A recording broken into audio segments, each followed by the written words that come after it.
Sekarang serigala yang buas ini yang dinamakan nabi palsu itu, mereka punya buah. Di ayat 19-20, buahnya di mana? Pecah. Suruh orang berseru haleluya kepada Allah, tapi tidak mau melakukan apa yang diperintahkan oleh Yesus.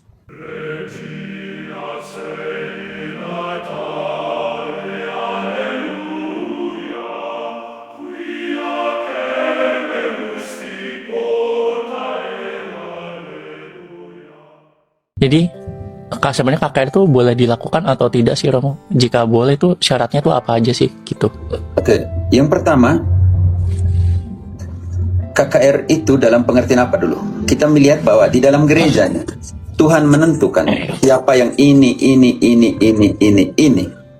Kalau Katolik, kalau dia buat karena apa? Karena otoritas yang menentukan. Di dalam Protestantisme, siapa yang menentukan? Di dalam 1 Korintus 12 ayat 28, Irlin, kita bantu Irlin dulu. Dia juga mau jadi lektor, jadi kita bantu dia. Tabah sedikit ya.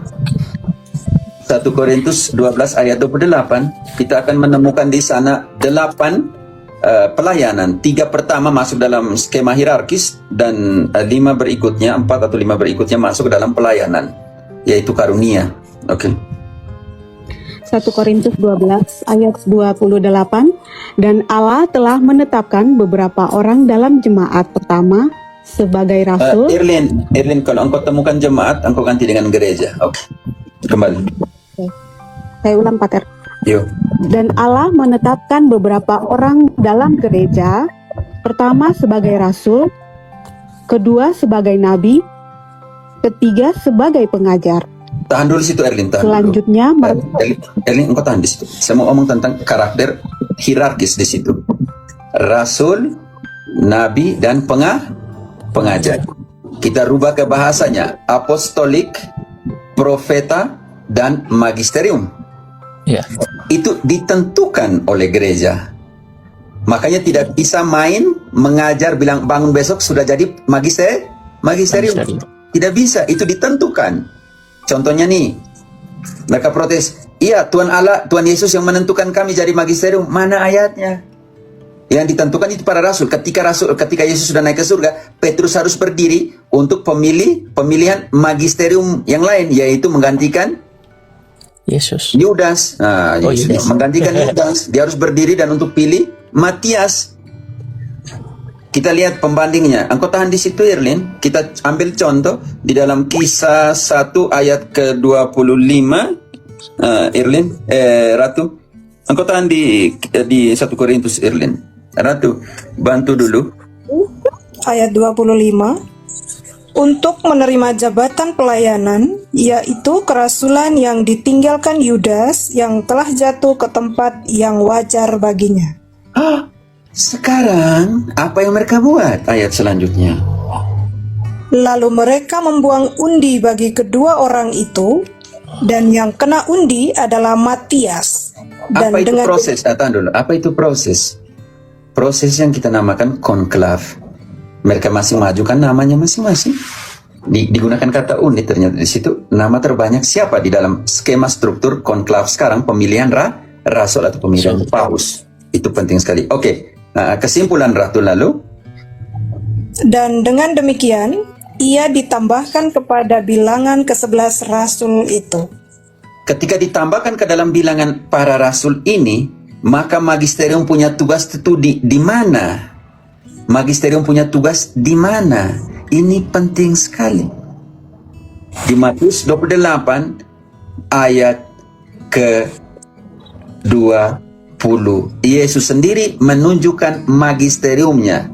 Dan ketika ada vakum satu seperti Yudas, maka rasul-rasul di dalam pimpinan Petrus harus memilih magisterium yang lain supaya menggenapi orang-orang yang menyertai Yesus dan yang menerima mandat untuk mengajar.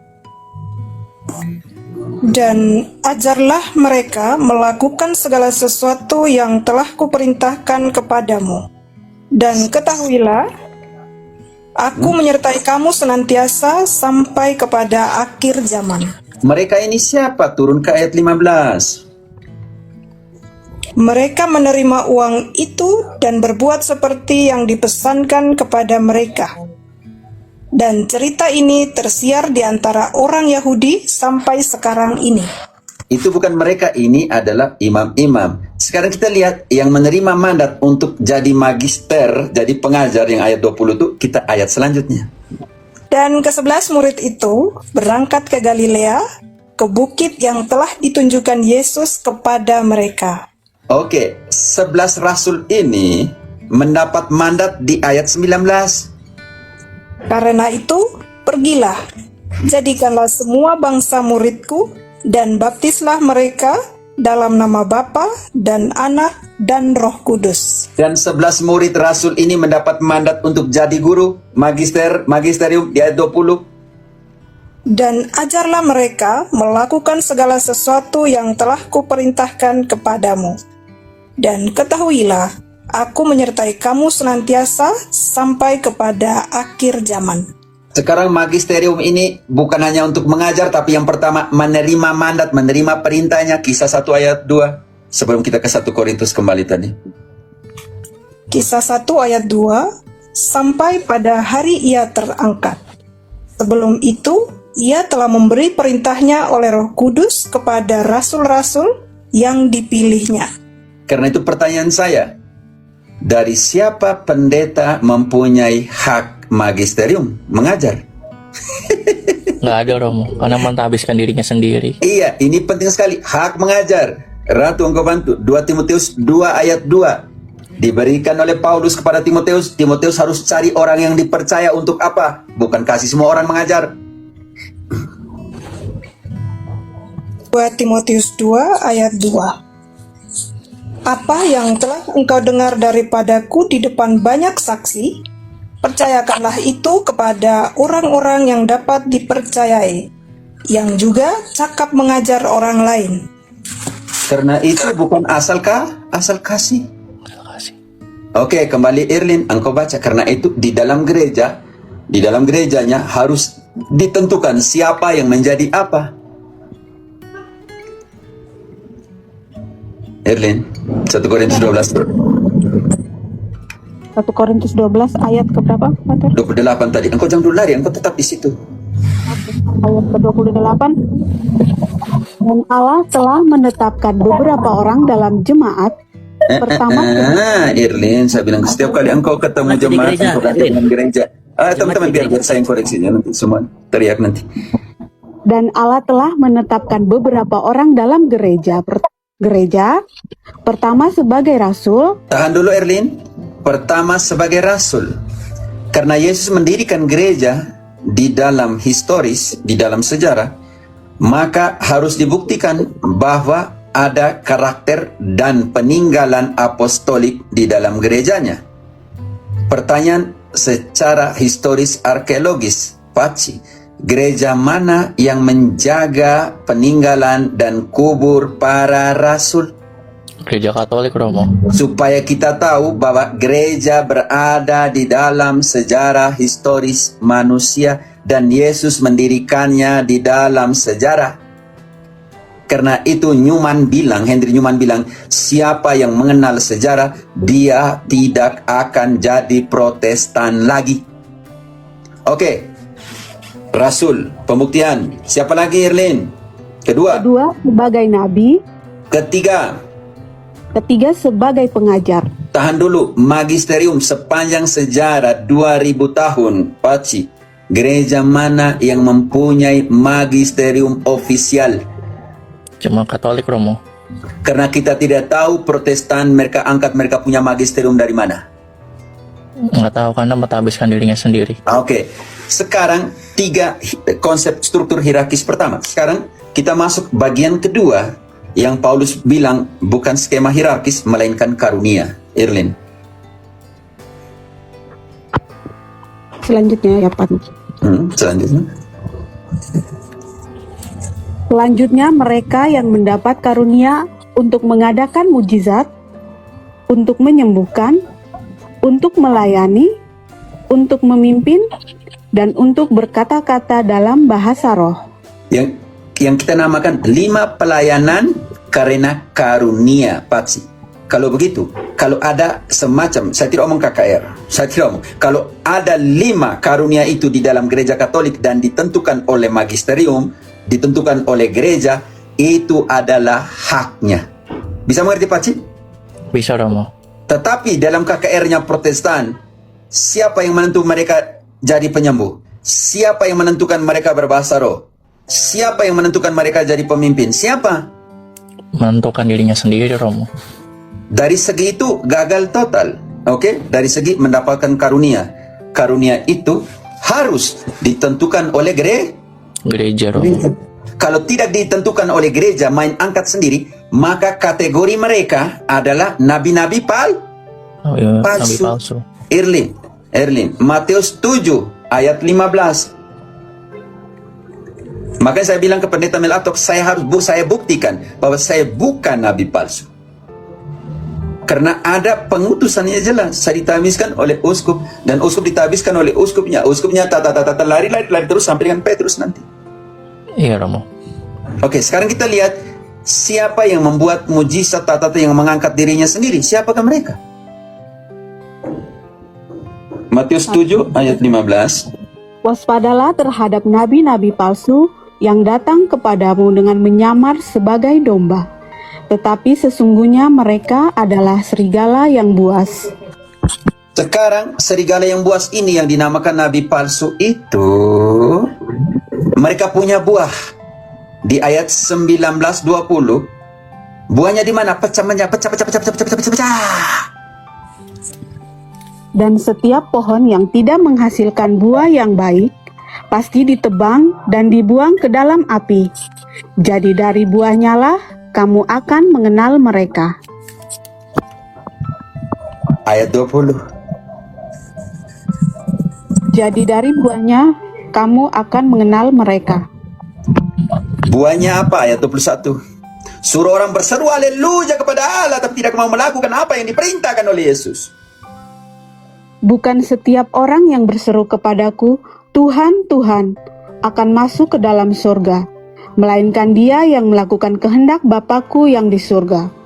Tuhan bilang, Tuhan katakan, terimalah Roh Kudus, barang siapa engkau hapuskan dosanya dihapuskan. Mereka Tuhan bilang, Petrus, saya percayakan engkau untuk gembalakan domba-dombaku. Mereka bilang, malah tidak Petrus, tidak penting, munafik dan lain sebagainya. Tuhan bilang, tubuhku adalah benar-benar makanan. Mereka bilang, simbol.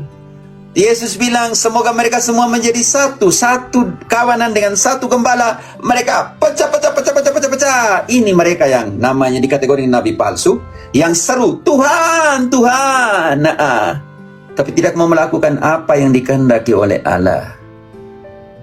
Mereka buat apa lagi? Ayat 22. 22. Pada hari terakhir banyak orang akan berseru kepadaku, Tuhan, Tuhan, bukankah kami bernubuat demi namamu? Menubuatkan. Besok pagi-pagi ambil. Lihat. Pak, oh ini ayat untuk engkau, Pak. Sejak kapan Tuhan suruh ambil ayat dan suruh itu untuk orang lain? Oh, bab sekian. Yang saya lupa tanya pendeta Mel Atok waktu itu.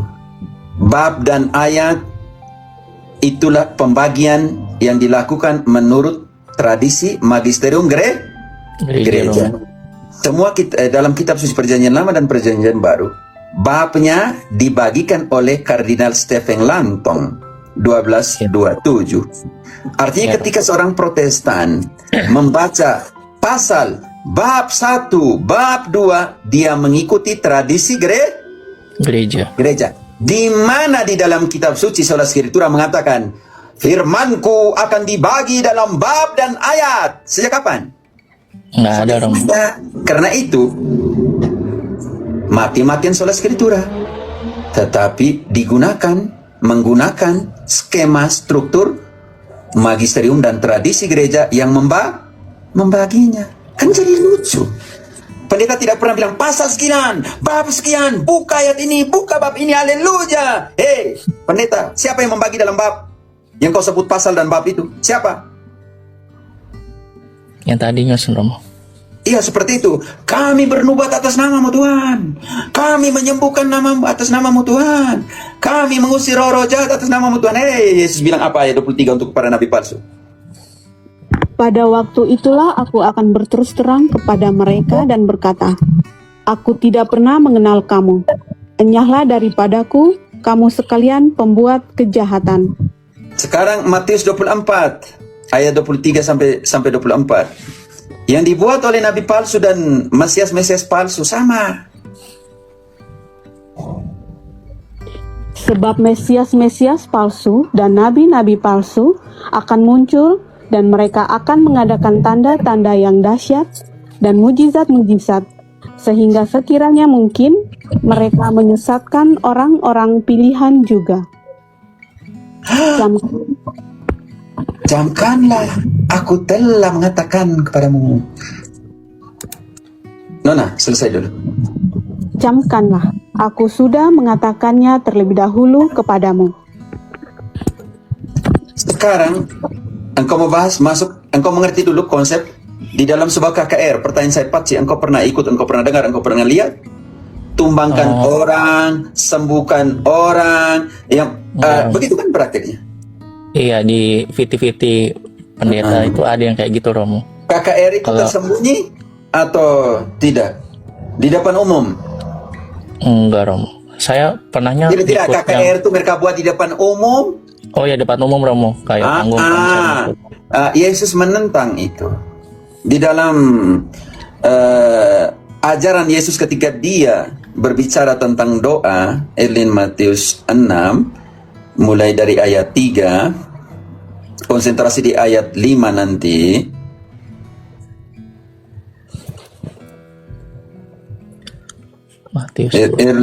Matius 6 ayat 3. Tetapi jika engkau memberi sedekah, janganlah diketahui tangan kirimu apa yang diperbuat tangan kananmu. Lanjut. Hendaklah sedekahmu itu diberikan dengan tersembunyi. Maka Bapamu yang melihat yang tersembunyi akan membalasnya kepadamu. Lanjut. Dan apabila kamu berdoa, janganlah berdoa seperti orang munafik. Mereka suka mengucapkan doanya dengan berdiri dalam rumah-rumah ibadat dan pada tikungan-tikungan jalan raya, supaya mereka dilihat orang. Aku berkata kepadamu, sesungguhnya mereka sudah mendapat upahnya. Lanjut. Tetapi jika engkau berdoa, masuklah ke dalam kamarmu, tutuplah pintu dan berdoalah kepada Bapamu yang ada di tempat tersembunyi. Maka Bapamu yang melihat yang tersembunyi akan membalasnya kepadamu. Lanjut. Lagi pula dalam doamu itu, janganlah kamu bertele-tele seperti kebiasaan orang yang tidak mengenal Allah. Mereka menyangka bahwa banyak kata-kata doanya akan dikabulkan. Jadi janganlah kamu seperti mereka, karena Bapamu mengetahui apa yang kamu perlukan. Sebelum kamu minta. Cukup, Erlin. Pati bisa menjawab. Iya, Romo bisa menjawab. Jadi kalau melakukan Tidak tahu itu, KKR sih, dari mana. Coba dipamerkannya. kita KKR ini, coba kita lihat bongkar kitab suci. Kapan rasul-rasul bilang, kita KKR? Kapan? Kalau gereja Katolik saya memang mengerti, karena memang ada rasul, ada uskup yang bisa memberikan izin. Iya, Romo. Tidak ada masalah. Yang Protestan ambil dari mana? Kalau tidak ada otoritas yang menentukan. Justru mereka menjadi magisterium ketika mengatakan ada KKR. Ketika seseorang menafsirkan ayat, dia menjadi magisterium. Disinilah Alkitab, kitab suci, ayat tidak menjadi otoritas satu-satunya. Karena dia kalah oleh penafsiran dari seorang pendeta. Karena itu penting sekali yang kita tekankan Katolik itu secara biblis, yang namanya tripod. Kebenaran iman, tradisi, kitab suci, dan magisterium yang menafsirkannya. Seorang pendeta mengatakan hanya kitab suci satu-satunya otoritas utama. Kenapa dia menafsirkan ayat? Ketika seseorang menafsirkan ayat, apa yang terjadi, Paci? perpecahan, Romo. Makanya ketika dia menafsirkan ayat itu, maka ketika seorang pendeta mengatakan kitab suci, menafsirkan kitab suci, justru yang menafsirkan dia, bukan kitab suci yang menafsirkan. Karena keinginan diri sendiri ya, Romo. Pemikiran diri sendiri ya. Karena itu Santo Paulus bilang begini, Santo Petrus bilang begini dalam 2 Petrus 3 ayat ke-15 16. 2 Petrus 3 ayat ke-15 dan 16. Anggaplah kesabaran Tuhan kita sebagai kesempatan bagimu untuk beroleh selamat. Seperti juga Paulus, saudara kita yang kekasih, telah menulis kepadamu menurut hikmat yang dikaruniakan kepadanya. Hal itu dibuatnya dalam semua suratnya, apabila ia berbicara tentang perkara-perkara ini. Dalam surat-suratnya itu ada hal-hal yang sukar difahami. Tahan dulu. Itu dia Petrus omong tentang surat-suratnya Paulus. Oke, dalam surat-suratnya ada hal-hal yang sukar dipahami sehingga orang-orang yang tidak memahaminya dan yang tidak teguh imannya memutarbalikannya menjadi kebinasaan mereka sendiri. Oke, tahan dulu, Ratu. Dia omong tentang surat Paulus. Sekarang hal yang sama dibuat untuk surat-surat yang lain. Lanjut. Sama seperti yang juga mereka buat dengan tulisan-tulisan yang lain. Mereka ini siapa menurut Santo Petrus? Mereka yang menafsirkan suka-suka. Romo. Ini jadi persoalan. Santo Petrus sudah menubuatkan itu. Irlen, 2 Petrus 2 ayat 1 selanjutnya tentang pengajar-pengajar palsu, guru-guru palsu. 2 Petrus 2 ayat 1 selanjutnya. Sebagaimana nabi-nabi palsu dahulu tampil di tengah-tengah umat Allah, demikian pula di antara kamu akan ada guru-guru palsu. Mereka akan memasukkan pengajaran-pengajaran sesat yang membinasakan, bahkan mereka akan menyangkal penguasa yang telah menebus mereka, dan dengan jalan demikian segera mendatangkan kebinasaan. Tahan dulu. Mereka menyangkal penebus yang menebus mereka. Engkau menyembah Yesus? Tidak. Saya hanya berbakti kepada Yesus. Yesus tidak bilang itu. Akulah Tuhan Allahmu. Kita contoh, ada mereka menyangkal penebusnya sendiri. Ratu, sekarang Thomas berhadapan dengan Yesus di dalam Matius 20 ayat ke-28. Apa kata Thomas? Di hadapan dia Tuhan Allah. Di hadapan dia Tuhan Allah. Matius 20 ayat ke-28. Yohanes, maaf, saya salah. Yohanes 2 ya, Romo. Ya, Yohanes 20 ayat ke-8. Apa kata Thomas? Thomas menjawab dia, "Ya Tuhanku dan Allahku." Thomas mengaku Yesus sebagai apa? Tuhan dan Allah. Allah.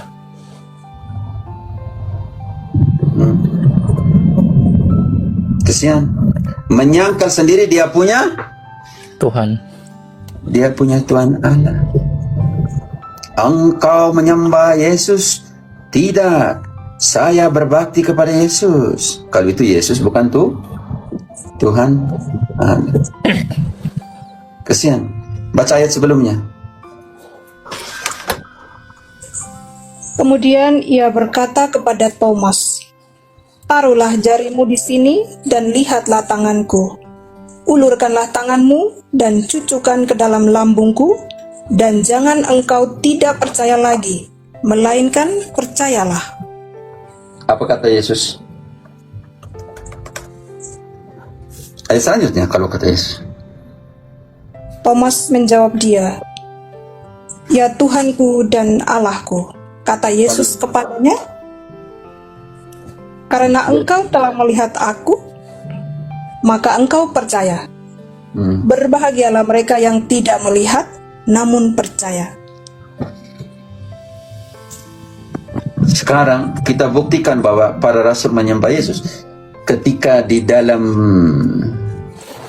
situasi kapal terguncang, Matius 14 ayat 32-33, ketika Yesus naik ke perahunya Petrus, ketika dia berjalan di atas air, Petrus jalan, Petrus tenggelam, Yesus angkat kembali. Dan sekarang ketika Yesus naik ke atas perahu, para rasul menyembah Yesus atau tidak?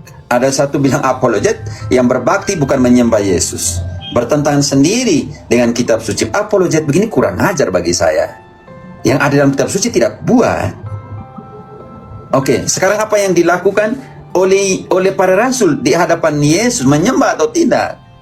Matius 14 ayat 32, apa yang dilakukan? Lalu mereka naik ke perahu dan angin pun redalah. Dan orang-orang yang ada di perahu menyembah dia, katanya, "Sesungguhnya engkau anak Allah."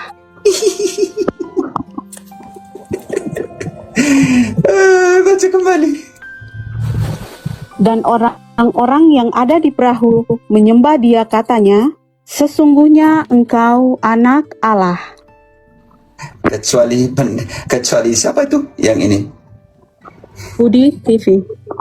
Kecuali dia bilang dia berbakti bukan menyembah. Kita kembali ke Matius 28 ayat 16-17. Para rasul menyembah dia atau tidak? Di dalam Matius 20, Yohanes 20, 27-28 kita belum baca. Kita nanti baca. Bagaimana? Kalau Yesus bukan Tuhan, kenapa para rasul menyembah dia? Oke, Matius 28 ayat 16-17. Matius 28 ayat 16. Dan ke-11 murid itu berangkat ke Galilea, ke bukit yang telah ditunjukkan Yesus kepada mereka. Ketika melihat dia, mereka menyembahnya, tetapi beberapa orang ragu-ragu. Lanjut. Ayat 17. Yesus mendekati. Yesus mendekati mereka dan berkata, "Kepadaku telah diberikan segala kuasa di surga dan di bumi. Karena itu, pergilah, jadikanlah semua bangsa muridku, dan baptislah mereka dalam nama Bapa dan Anak dan Roh." Sudah. Yang penting bahwa para rasul menyembah dia. Menyembah Yesus. Dan Edis TV bilang apa? Saya berbakti bukan menyembah Yesus. Bertentangan sendiri dengan kitab suci atau tidak, baca? Bertentangan, Romo. Orang-orang seperti kamu ikut? Enggak. Protestan-protestan yang kalian yang idolakan si Edis TV itu, dia berbanding dengan RK, dia bilang dia tidak menyembah Yesus, dia berbakti. Sedangkan para rasul menyembah dia. Iya. Berarti iblis dong, ajaran-ajaran supaya jangan sembah Yesus kan? Ingat, Awalnya masih ingat bahwa menyembah kamu, sembah Tuhan Allah. Yesus itu Iya. Tuhan Allah, kenapa tidak sembah? Makanya ketika kitab suci bukan ditafsirkan menurut mentalitas biblis, maka akan ditafsirkan menurut mentalitas iblis, pemecah belah. Ya, Romo. Erlin, sekarang kau punya tugas lanjut tadi. Di mana teh? Saya lupa saya ngomong, suruh kau baca apa tadi? Erlin. Baca 2 Petrus 2. Oke, 2 Petrus. Sudah. Dengan ajaran-ajaran sesatnya lanjut. Mereka menyangkal sang penebus mereka. Yesus disangkal bukan Tuhan Allah. Dia bukan disembah, tapi dia berbakti kepada dia. Kurang ajar sekali orang yang bilang begini. Mau mati-matian menjadi apologet Kristen, tapi Kristus tidak dianggap sebagai Tuhan Allah. Tidak mau disembah sebagai Tuhan. Ini bagi saya ini kurang ajar sekali. Ini juga masih diikut. Pembodohan doktrinal. Baca kembali yang tadi, Erlin. Mereka menyangkal penebusnya. Sebagaimana nabi-nabi palsu dahulu tampil di tengah-tengah umat Allah, demikian pula di antara kamu akan ada guru-guru palsu. Mereka akan memasukkan pengajaran-pengajaran sesat yang membinasakan, bahkan mereka akan menyangkal penguasa yang telah menebus mereka. Disangkal, jalan bukan Tuhan Allah, dia bukan Tuhan, disangkal. Lanjut, Erlin. Dan dengan jalan demikian, segera mendatangkan kebinasaan atas diri mereka. Banyak orang akan mengikuti cara hidup mereka Banyak orang di dikuasai belakang hawa dia. nafsu. Banyak orang di belakang dia. Ada yang mengatakan juga bahwa karena viewernya lebih banyak maka saya pergi ke sana. Tidak apa, santai. Banyak orang kita pikir kebenaran hanya karena banyaknya viewer. Lanjut. Dan karena mereka jalan kebenaran akan dihujat. Karena mereka yang menyombongkan diri bahwa banyak pengikut, jalan kebenaran dihujat. Lanjut. Dan karena serakahnya guru-guru palsu itu akan berusaha mencari untung dari kamu dengan cerita-cerita isapan jempol mereka. Cari untung Ratu. Cari untungnya di mana, Ratu? 1 Timotius 6 ayat 5. Cari untungnya di mana? Engkau tandis itu, Erlin. Baca kembali Erlin ayat itu. Cari untungnya di KKR. Dan karena serakahnya guru-guru palsu itu akan berusaha mencari untung dari kamu dengan cerita-cerita isapan jempol mereka. Serakah itu dikategori, tahan dulu. Serakah itu dikategorikan sebagai apa? Bantu dulu. Efesus 5 ayat 5 Ratu. Setelah itu 1 Timotius 6 ayat ke-5. Serakah itu dikategorikan Santo Paulus sebagai apa?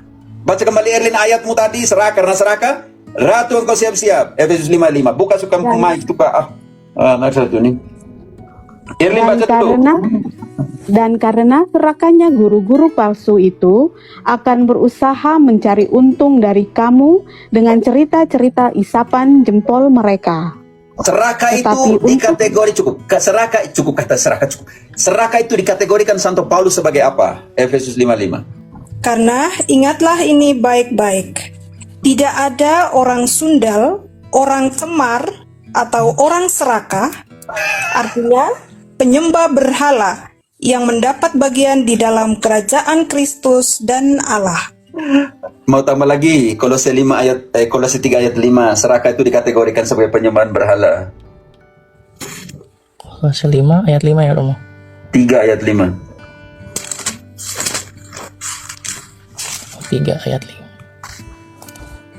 Kolose 3 ayat 5, karena itu, matikanlah dalam dirimu segala sesuatu yang duniawi, yaitu percabulan, kenajisan, hawa nafsu, nafsu jahat, dan juga keserakahan, yang sama dengan penyembahan berhala.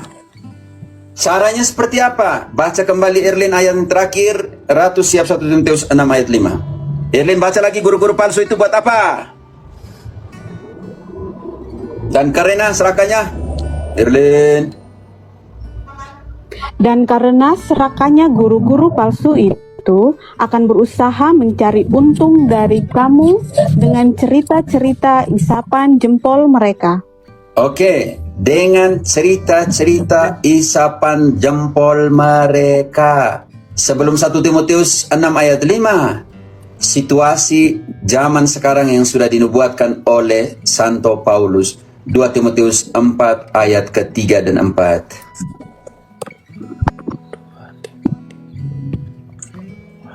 Ingat, cerita-cerita isapan jempol itu digunakan oleh guru-guru palsu demi keserakahan mereka. Sekarang banyak orang cari dia punya guru-guru itu. 2 Timotius 4 ayat 3 dan 4. Karena akan datang waktunya, orang tidak dapat lagi menerima ajaran sehat. Tetapi mereka akan mengumpulkan guru-guru menurut kehendaknya untuk memuaskan keinginan telinganya.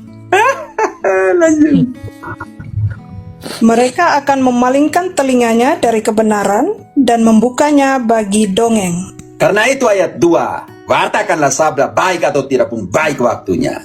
Tunjukkanlah salah yang mana. Beritakanlah firman, siap sedialah baik atau tidak baik waktunya. Nyatakanlah apa yang salah, tegurlah dan nasihatilah dengan segala kesabaran dan pengajaran. Tunjukkanlah, ini loh keliru, ini loh. Kenapa? Karena guru-guru palsu ini menganggap ibadah KKR sana sini kebaktian rohani, kebangunan, ibadah sebagai sumber keuntungan. Santo Paulus sudah omong itu. 1 Timotius 6 ayat 5. Percekcokan antara orang-orang yang tidak lagi berpikiran sehat dan yang kehilangan kebenaran, yang mengira ibadah itu adalah suatu sumber keuntungan. Baca kembali ulang-ulang. keras di situ. Mereka tidak pernah dengar bahwa digunakan itu untuk sebagai sumber keuntungan. Percekcokan antara orang-orang yang tidak lagi berpikiran sehat dan yang kehilangan kebenaran, yang mengira ibadah itu adalah suatu sumber keuntungan. Yang mereka hapus itu ayat, mereka taruh ayat 6-nya.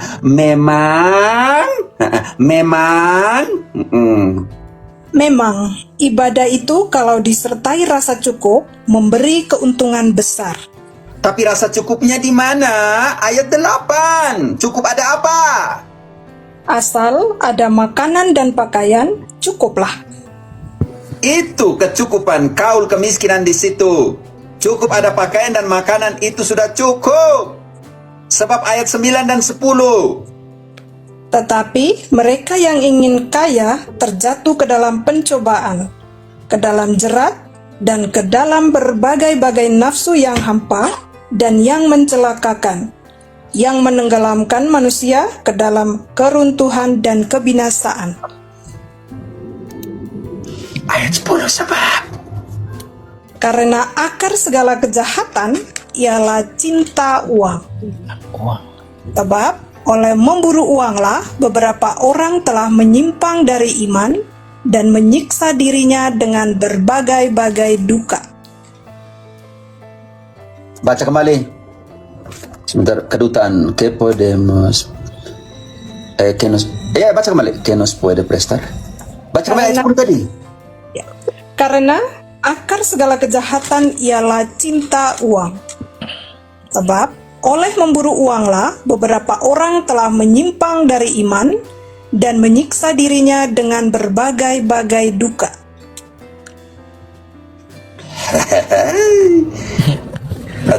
Cukup saya karena ke belakang tadi tambah sakit, biar cukup sampai di sini.